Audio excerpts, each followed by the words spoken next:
বিস্তীর্ণ সবুজের মাঝে হলুদের রাজত্ব। প্রকৃতির এই অপরূপ সৌন্দর্য হাতছানি দিচ্ছে কক্সবাজারের রামু উপজেলায়।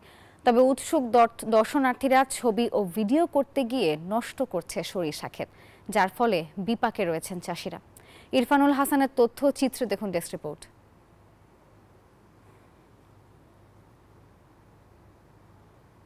অপরূপ দৃশ্য দেখতে অপেক্ষায় থাকতে হয় শীতকালের জন্য।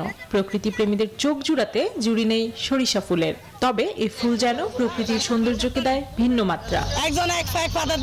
বিকেলের পরন্ত ঝলমলে রোদে সরিষার হলদে রং অপূর্ব শোভা ছড়াচ্ছে কক্সবাজারের রামু উপজেলার ফতেখারকুলে। হলুদের মোহনীয় ওই রূপ দেখতে সরিষা খেতে ভিড় করছেন স্থানীয় দর্শনার্থীরা। কেউ ছবি তুলছেন, কেউ বা বিভিন্ন অঙ্গভঙ্গিতে ভিডিও বানাচ্ছেন। ভালো লাগতেছে, ছবি তুলতে আসছি। প্রকৃতি একটা সৌন্দর্য। এই সরিষা ক্ষেত্রে এখন একটি পর্যটন এলাকায় পরিণত হয়েছে। সরিষা বাগান এখানে হয় না, তো নতুন করছে।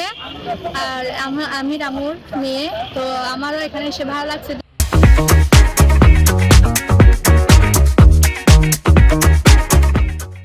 তবে সরিষা চাষ করে যেন রীতিমতো বিপাকে পড়েছেন কৃষক নূর আহমেদের পরিবার।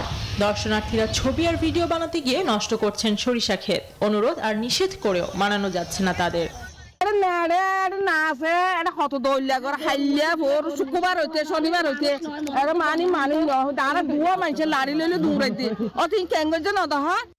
এদিকে বিপাকে আছেন কৃষি কর্মকর্তা নিজেও।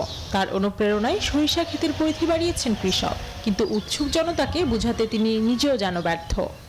নূর আহমদ সাহেবকে যখন আমি বুঝালাম যে এটা জমিটা তো খালি পড়ে থাকে, শুধু আপনি চাইলে তো আরো বাড়াতে পারেন। তো এখন কষ্টের বিষয় হলো যে প্রায় অর্ধেক সরিষায় মানে কি ওই অনাকাঙ্ক্ষিত ভাবে নষ্ট হয়ে যাচ্ছে ওই উৎসুক জনতার কারণে। সরিষা ক্ষেতের সৌন্দর্য উপভোগের সাথে সাথে ফসলের ক্ষতি করা থেকে বিরত থাকা গেলে আরও চাষ বাড়বে বলে মনে করছেন জেলা কৃষি অধিদপ্তর। Desk report, news 24।